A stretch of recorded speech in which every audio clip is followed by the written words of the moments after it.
মানুষের জীবন বড় অদ্ভুত। কেউ কেউ একটু ভালোবাসা পাওয়ার জন্য সব কিছু বিসর্জন দেয়, আবার কেউ এক সাগর ভালোবাসা পেয়েও ভালোবাসার মানুষকে অবহেলা করে।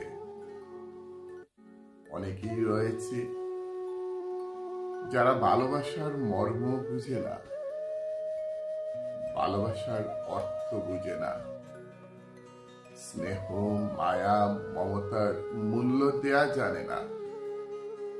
এরা শুধু ভালোবাসার নামে অভিনয় করে। এরা অন্যের ভালোবাসা নিয়ে খেলা করে। এরা কখনো